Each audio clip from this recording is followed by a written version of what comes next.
Gajanan developers Pune यांच्याकडून आता पंढरपुरात इसबाबी कलश मंगल कार्यालय येथे साकारला जातो आहे भव्य गजानन टॉवर 10 मजली ट्विन बिल्डिंगचा प्रकल्प। मजबूत आरसीसी फ्रेम रचना, पायांसाठी वायू प्रतिबंधक उपाययोजना, आयएस मानकानुसार भूकंप प्रतिरोधक आरसीसी रचना असलेल्या गजानन टॉवर मध्ये उपलब्ध आहेत अत्याधुनिक सुविधांनी युक्त 1022 स्क्वेअर फुटाचे 2 बीएचके फ्लॅट्स, सुशोभित प्रवेश कक्ष, सामायिक क्षेत्रासाठी अत्याधुनिक सुरक्षा यंत्रणा, लिफ्ट आणि सामायिक क्षेत्रांसाठी वीज बॅकअपची सुविधा, स्वतंत्र अग्निशमन यंत्रणा, 2 मजली पुरेशी पार्किंग व्यवस्था, प्रत्येक कार पार्किंगच्या ठिकाणी स्वतंत्र ईव्ही चार्जिंगची सोय, सोलर वॉटर यंत्रणा, प्रत्येक सदनिकेसाठी इन्व्हर्टरची सोय। इसबाबी कलश मंगल कार्यालया शेजारी साकारल्या जात असणाऱ्या गजानन टॉवर मध्ये आजच आपला हक्काचा आणि आधुनिक सुविधांनी परिपूर्ण अलिशान फ्रीसाठी संपर्क क्रमांक 7677700025। ताज्या घडामोडी पाहण्यासाठी PVN म्हणजेच पंढरी वार्ता न्यूज या चॅनलला सबस्क्राईब करा। अप्पर जिल्हाधिकारी संतोष देशमुख यांनी कॉरिडॉर प्रकल्पाचा सविस्तर आराखडा चित्रफितीच्या माध्यमातून सादर केला। या महत्त्वाकांक्षी प्रकल्पांतर्गत चंद्रभागा नदीची स्वच्छता, घाटाचे सुशोभीकरण, मंदिराकडे जाणाऱ्या प्रमुख रस्त्याचे रुंदीकरण, तसेच भक्त निवासाचे आधुनिकीकरण, दर्शन रांगेत पिण्याच्या पाण्याची व्यवस्था, स्वच्छतागृहे, विश्रांती केंद्रे आणि भाविकांसाठी अत्याधुनिक सुविधा उभारण्यात येणार आहेत। पंढरपूरच्या कॉरिडॉरसह विविध विकास कामांबाबत गुरुवारी पंढरपूर नगरपालिकेच्या सभागृहात विकास आराखड्याचे सादरीकरण करण्यात आले। यावेळी नगराध्यक्ष प्रणिता भालके तसेच सर्व नगरसेवक उपस्थित होते। सर्व बाधित दुकाने आणि घरांचे योग्य पुनर्वसन केले जाईल आणि विकास करताना पंढरपूरची धार्मिक परंपरा व सांस्कृतिक वारसा अबाधित ठेवला जाईल अशी ग्वाही या निमित्ताने देण्यात आली। नगरसेवक अस्तित्वात नव्हते, त्यानंतर निवडणुका झाल्या, परंतु कायद्याच्या आमचा आराखडा शासनाकडे गेला मंजुरीसाठी आणि तो मंजूर देखील झाला। तो त्या आराखड्याची माहिती नगरसेवकांना देण्यासाठी आजची ही बैठक होती। जवळपास 3993 कोटीचा हा आराखडा आहे आणि आराखड्याचे वेगवेगळे घटक आणि कोणत्या कोणत्या बाबी समाविष्ट आहेत, पुनर्वसन धोरण कशा पद्धतीचं आहे, या सर्व बाबींची माहिती दिली आहे। अनेक प्रश्न नगरसेवकांनी उपस्थित केले, त्याची उत्तरं देण्याचा आज आम्ही प्रयत्न केला आहे आणि आमचा हा प्रयत्न इथून पुढेही कायम राहील। इथून पुढे देखील नगरसेवकांसोबत नेहमी साधारण किती रुपये रेसिडेन्शियल आणि कमर्शियलला दिले गेले आणि किती क्षेत्र, किती बाधितांची संख्या आहे? आम्ही निवासी व्यावसायिकांना 100 चौरस फुटाचा गाळा देण्याचं नियोजन केलं यजमान त्याच्या बदल्यामध्ये। व्यावसायिक दुकानदार जे आहेत त्यांना आम्ही 52 ते 66% जागा परत देण्याचं नियोजन केलं। म्हणजे एखादी व्यक्ती समजा 1000 चौरस फुटाची मालक असेल, व्यावसायिक जागा असेल, तर त्याला 4 कोटीचा मोबदला मिळू शकतो। परंतु जर त्याला व्यवसायासाठी जागा 50% हवी असेल तर त्यातले 80 लाख रुपये कमी करून घेतले। आराखडा MRTC कायद्यानुसार राबविण्यात येणार आहे। सॉरी, रेसिडेन्शियलचा दर व्यावसायिक दराचे 50% असतो, त्याप्रमाणे रेसिडेन्शियलचे दर किती क्षेत्र बाधित होणार? एकूण निवासी बाधित 466 आसपास आहेत, 700च्या आसपास व्यावसायिक बाधित आहेत आणि भाडेकरूंची संख्या जवळपास 207च्या आसपास आहे। भाडेकरूंना उत्पन्नाची नुकसान भरपाई मिळेल आणि त्यांना गाळा मिळेल, परंतु तो कॉरिडॉरच्या बाहेरच्या क्षेत्रात। किती क्षेत्रफळ? 100 चौरस आणि एकूण भूसंपादन किती क्षेत्रफळाचं?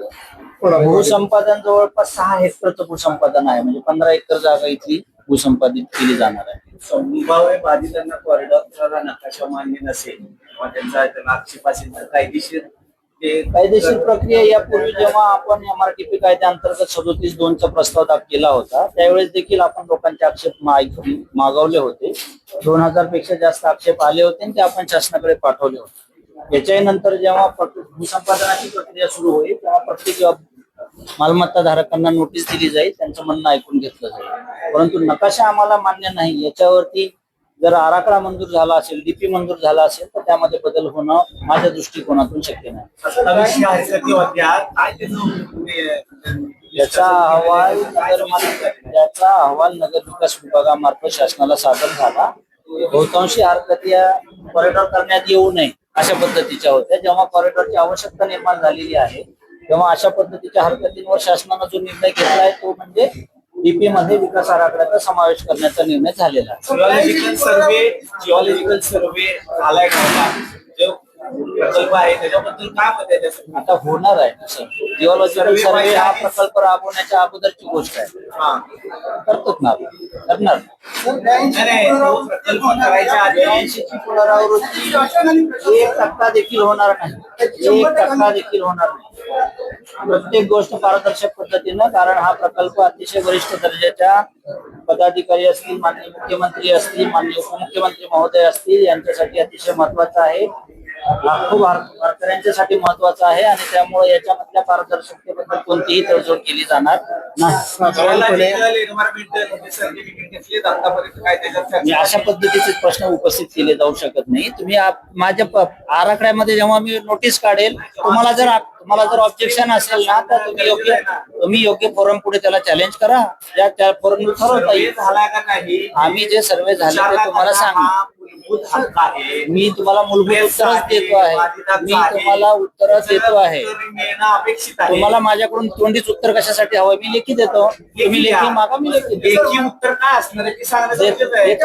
आज नगराध्यक्ष आणि नगरसेवकांनी सगळा बघितला. त्यांनी पूर्ण आराखडा बघितल्यानंतर याबद्दल काय भावना व्यक्त केल्या आणि त्यांची काय मत आहे? कारण नगराध्यक्ष म्हणतात की याबाबत थेट आम्ही मुख्यमंत्र्यांशी चर्चा करू, विश्वासात न घेतल्यामुळे. नगराध्यक्ष हे इथले प्रतिनिधी आहेत, माननीय मुख्यमंत्री महोदय देखील प्रतिनिधी आहेत. या दोन्ही व्यक्तींना आपापसात म्हणजे संपर्क साधण्यासाठी प्रशासनाची कुठलीही अडचणी आहे नाही.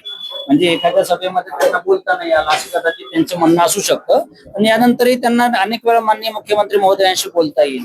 तो संवाद कुठेही थांबलेला नाहीये, कुणीही थांबवलेला नाहीये. आज त्यांच्या भावना काय होत्या नगरसेवकांच्या? नाही, नगरसेवकांनी अतिशय चांगल्या पद्धतीनं आमची भूमिका समजून घेतली. त्यांचे काही प्रश्न आहेत, त्यांनी काही नवीन मुद्दे उपस्थित केले की जे आम्ही आराखडा तयार करताना आमच्या नजरेसमोर नव्हते, किंवा आराखड्यामध्ये जो एरिया आमचा आहे त्या एरियाच्या बाहेरचे देखील काही प्रश्न यामध्ये त्यांनी उपस्थित केले आहेत. आम्ही त्याच्यावर सकारात्मक विचार नक्की करू.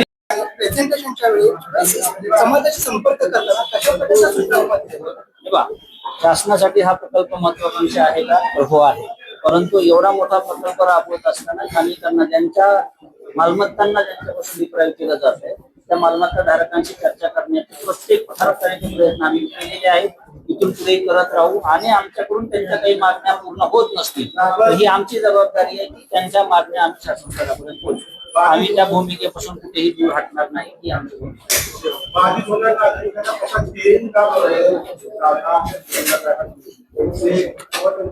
तो बाधित होणाऱ्या नागरिकांचे व्यावसायिक बाधित, रहिवासी बाधित आणि भाडेकरू असे 3 प्रकार आहेत. प्रत्येक बाधितांना काय काय मोबदला मिळेल त्याचं आज आम्ही सादरीकरण केलं. निवासी मालमत्ता धारक आणि व्यापारी मालमत्ता धारक यांना 4 प्रकारचे लाभ आहेत आणि फक्त व्यावसायिक आहेत त्यांच्या स्वतःच्या मालकीच्या जागा नाही त्यांच्यासाठी 3 लाभ आहेत. प्रत्यक्ष कृती काय प्रवासणारे अजून इथून पुढे प्रक्रिया कशी होणार आहे? इथून पुढे प्रक्रिया अशी होईल, साधारणतः नगरपालिकेकडून हा ठराव आमच्याकडे भूसंपादनासाठी येईल. आम्ही याची संयुक्त मोजणी करून त्याही वेळेला प्रत्येक प्रॉपर्टी धारकांना नोटीस दिल्या जातील. संयुक्त मोजणी होईल आणि त्यानंतर खाजगी वाटाघाटीनं भूसंपादनाची प्रक्रिया सुरू केली जाईल. त्याच्यासाठी साधारणतः 2 महिन्याचा कालावधी देण्याचा आमचा मानस आहे. जी लोक खाजगी वाटाघाटीला तयार होतील त्यांच्या मालमत्ता आम्ही वाटाघाटीने संपादित करणार आहोत आणि ज्यांच्या मालमत्ता खाजगी वाटाघाटीने संपादित होणार नाहीत त्यांच्या मालमत्ता MRTPच्या कलम 126 त्याच्या 126 पोट कलम 4 अंतर्गत संपादित केल्या जातात. आपण जो 30 महिन्याचा कालबाह्य कार्यक्रम या ठिकाणी सादर केला त्याची प्रक्रिया मग आतापासून सुरू झाली असं म्हणतात? ऑलमोस्ट सुरू झाली असं समजायला हरकत नाही. आमचं फक्त एक छोटंसं काम म्हणजे पुनर्वसन धोरण जे आहे ते शासन स्तरावर मंजूर होण्याच्या प्रक्रियेत आहे. ती शेवटची मोहर आहे आमच्या प्रकल्पाला मिळणारी, शेवटची ग्रीन सिग्नल आहे. तो मिळाला की आमची प्रक्रिया सुरू होईल. अनेक प्रकल्प बाधित किंवा नगरसेवकांमध्ये चर्चा आहे की बाधितांच्या ज्या पुनर्वसनाच्या रक्कमा आहेत त्या तुटपुंज आहेत.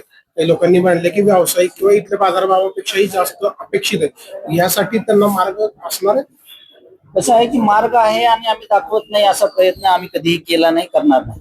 मार्ग असेल तर तो आम्ही पण प्रयत्न करतोय, शोधतोय. मार्ग काय आहे तर या ठिकाणी जास्तीत जास्त दराने जर झालेले व्यवहार उपलब्ध असले असते तर आपल्याला एक मोठा सपोर्ट त्यांनी मिळाला असता. मंदिराच्या जवळ असल्यामुळे या मालमत्तांची खरेदी विक्री होत नाही आणि हा फार मोठा ड्रॉबॅक आहे. आणि झाली तरी ती अतिशय छोट्या एरियाच्या काही झालेल्या आहेत. त्यामुळं फार मोठ्या प्रमाणावर विक्री व्यवहार नसणे आणि त्या विक्री व्यवहारातल्या किमती मोठ्या स्वरूपात नसणे ही मोठी अडचण आहे. शासनाला पैसे देण्यामध्ये अडचण नाहीये किंवा शासन स्तरावरून असं कुठलाही इंडिकेशन नाहीये की मोबदला कसा कमी होईल पहा. मोबदला देत असताना कायदेशीर चौकट बघावी लागेल. त्या चौकटीमध्ये जे मला देता येते ते देण्याची आमची भूमिका आहे. थँक्यू.